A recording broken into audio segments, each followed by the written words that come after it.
অন্যবারের তুলনায় এবারে শীতটা বেশ জাঁকিয়ে পড়েছে। গায়ে সুতির জামাতে শীত আর মানছে না রনির, সেটাতেও কাঁধের জায়গাতে একটুখানি আবার ছেঁড়া। মায়ের দিকে তাকিয়ে দেখল তার মায়ের আঁচলের কিছু জায়গাতেও ছেঁড়া আছে। মা শাড়ির আঁচলটা এমনভাবে লুকিয়েছেন যেন ছেঁড়া অংশটুকু না দেখা যায়। তোর জামাটা ছিঁড়ে গেছে খোকা, এবার দেখি তোকে একটা নতুন শার্ট কিনে দিব। সত্যি বলছো মা? না মা, থাক, আগে তোমার জন্য একটা সোয়েটার কিনবো, টাকা জমলে তারপর না হয় আমার জন্য শার্ট কিনবো। ধুর পাগল ছেলে, আমার যেই শাড়ি আছে সেটা দিয়েই আরও 2টি বছর চলে যাবে। তাছাড়া এই বয়সে আর নিত্য নতুন শাড়ি পরার চাইতে তোর গায়ে নতুন জামা দেখলে আমার চোখ আরাম দিবে রে খোকা। আমি তোমায় সোয়েটার কিনে দেবো মা। আচ্ছা বাবা, দিস। এবার আমি বেরোই, কাজে দেরি হয়ে যাচ্ছে।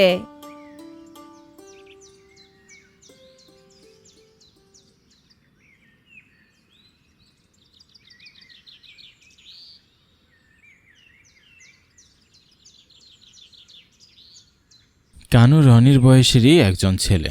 এখানকার এক দিদিমণি বটগাছতলায় ছোট একটা স্কুল দিয়েছেন। কানু সেখানেই রনির সাথে পড়ে।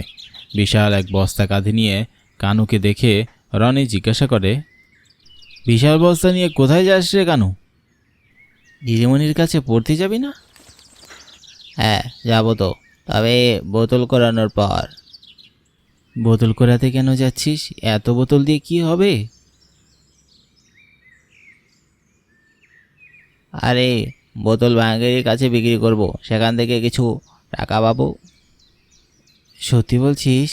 কত টাকা পাস রোজ? 10 টাকা, 20 টাকা, ভাগ্য ভালো থাকলে 30 টাকাও মাঝে মাঝে পাই। তুই আমার জন্য একটু দাঁড়া, আমিও যাব তোর সাথে। তুই কেন যাবি? তোর মা যদি জানে বকবে না? মাকে জানিয়ে যাব নাকি লুকিয়ে যাব? তুই কিন্তু আমার মাকে কিছু বলবি না।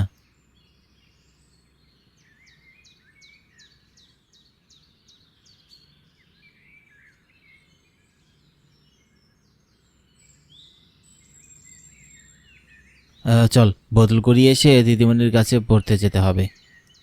ঠিক আছে।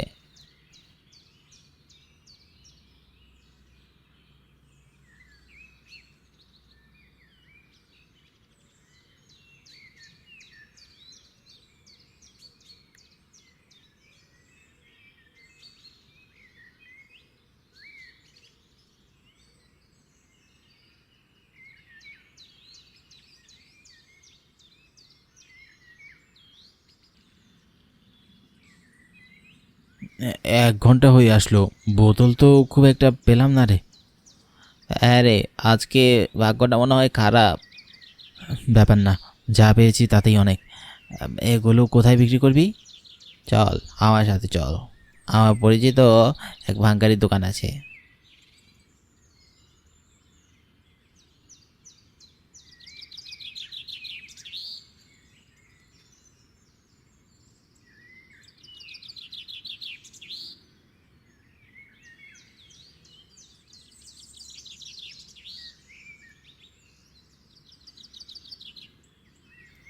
ও কাকু, মাত্র 5 টাকা, 1 ঘন্টা ধরে দুজনে মিলে কুড়িয়েছি। সে তোরা 1 ঘন্টা ধরে কুড়োস আর 10 ঘন্টা ধরে কুড়োস, তাতে আমার কি যায় আসে? হ্যাঁ, কতটুকু জিনিস এনেছি সেটাও তো গুরুত্বপূর্ণ নাকি? এই অল্প জিনিসে 5 টাকা দিয়েছি, এটাই ঢের। এখন যা দেখিনি। আর একটা টাকা দাও না গো কাকু, দুজনে 3 দিন করে ভাগ করে নিতাম। রনির কথাটা শুনে কেমন যেন মায়া হয় দোকানদারের, আর একটা টাকা বের করে দিয়ে সে বলল, আচ্ছা ঠিক আছে, নে এই 1 টাকা। দেখ এরপর থেকে লোহার জিনিসপত্র জোগাড় করতে পারিস কিনা, সেসবের জন্য ভালো দাম পাবি। হ্যাঁ,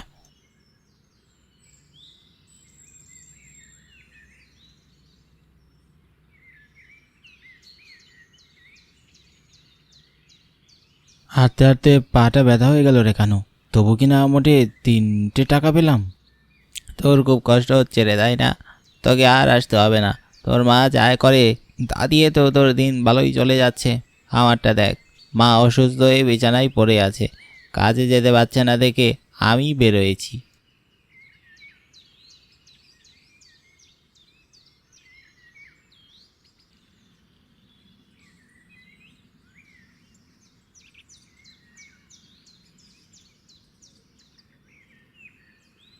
আমাকে কেন আসতে হবে না?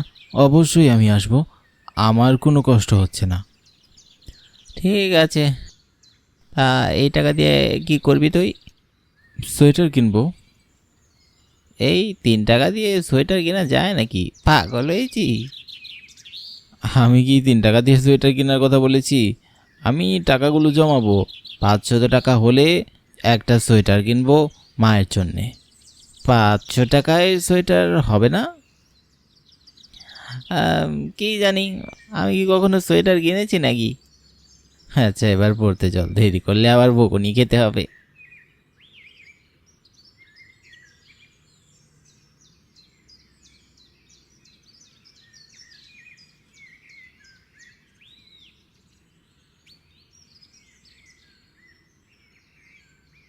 কি ব্যাপার কানু আর রনি, আজকে দেরি করলে কেন? সরি দিদিমণি, আর দেরি হবে না। ঠিক আছে, বস। পড়া শিখে এসেছিস? হ্যাঁ হ্যাঁ দিদিমণি। আর কানু তুই? আমি ভুলে গেছি দিদিমণি।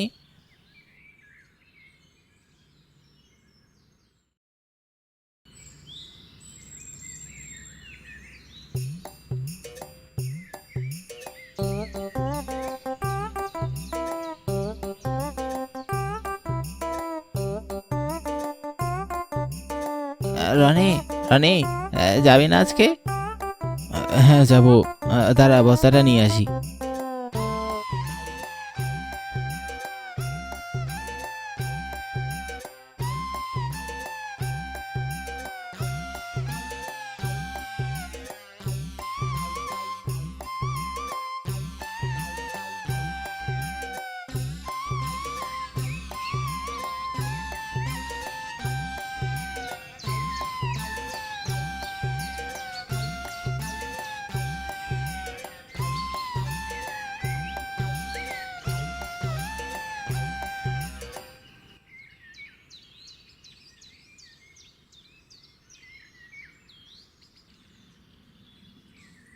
আজকে অনেক বদল জমিয়েছি, তাই না রে?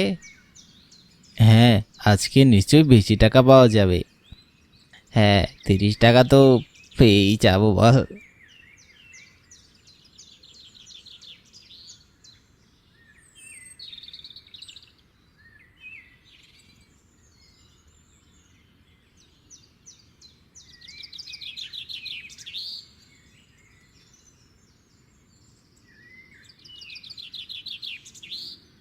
৳40? আজ এত টাকা দিচ্ছি যে? হ্যাঁ, আজকে তো অনেক জিনিস নিয়ে এসেছিস, তাই এত টাকা। এবার খুশি তো? হ্যাঁ ধন্যবাদ জেঠু। ঠিক আছে, যা এবার।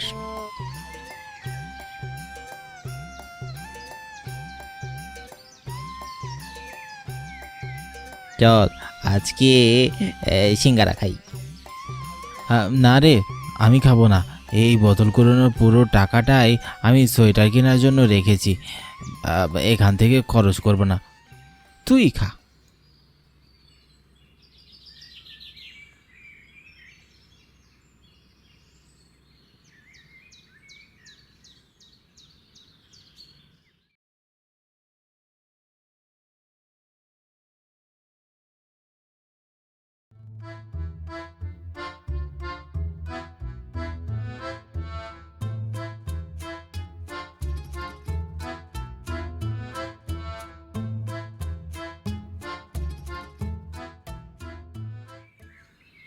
কানু, এই কানু, বের হয়ে আয়।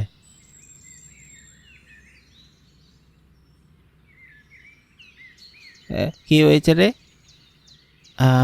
আমি 509 টাকা জমিয়েছি, মায়ের জন্যে সোয়েটার কিনবো বলেছিলাম না, চল আজকে যাই। সত্যি? কই দেখা। এই বলে সে পকেটে হাত ঢুকালো, কিন্তু তার আঙুলগুলো পকেটের ছিদ্র ভেদ করে বেরিয়ে আসলো। পকেটটা যে ছিদ্র ছিল সে সেটা ভুলেই গেছে। টাকাগুলো সেই পকেটেই রেখেছিল। টাকাগুলো পড়ে গেছে, আমার এত কষ্টে জমানো টাকা। এখন আমি সোয়েটার কিনবো কি করে? চিন্তা করিস না, চল যে রাস্তা দিয়ে এসেছিস সেই রাস্তায় খুঁজে দেখি, চল।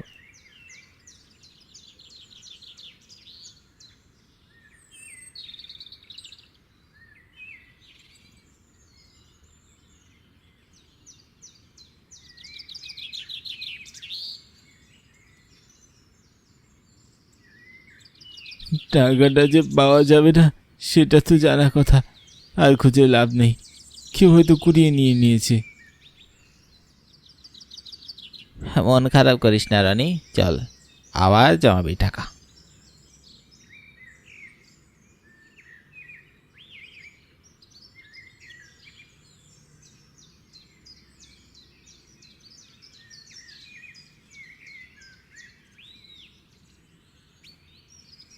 কানু, রনি আসেনি? তুই আর রনি তো সব সময় একসাথেই থাকিস। রনির খুব মন খারাপ দিদিমণি, আর জ্বরও এসেছে, তাই আজকে আসেনি। শিকিরে, কি হয়েছে?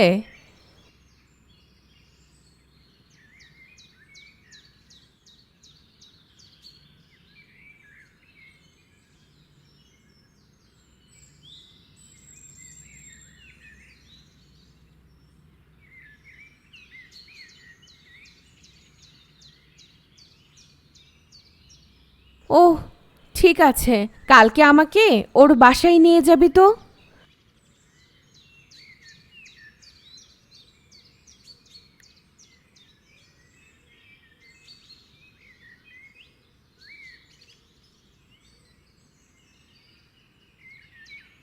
রনি, কি রে, আজ আসলি না কেন? ও দিদিমণি, আপনি দেখুন না ছেলেটার ভীষণ জ্বর। কেন যে এই সময়ে জ্বর আসলো? ওটা ওর শরীরের জ্বর নয় মাসি, ওটা ওর মনের জ্বর। মনের জ্বর মানে?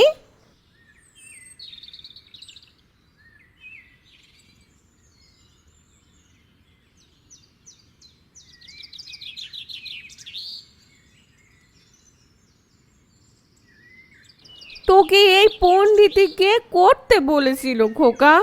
আমি বলেছিলাম আমার সোয়েটার চাই। রনি শুয়ে থেকে রুগ্ন কণ্ঠে বলল, শীতে যে বড্ড বেশি কষ্ট হয়, সেটা যে আমি আর সহ্য করতে পারি না। তাই বলে তুই বোতল করাবি?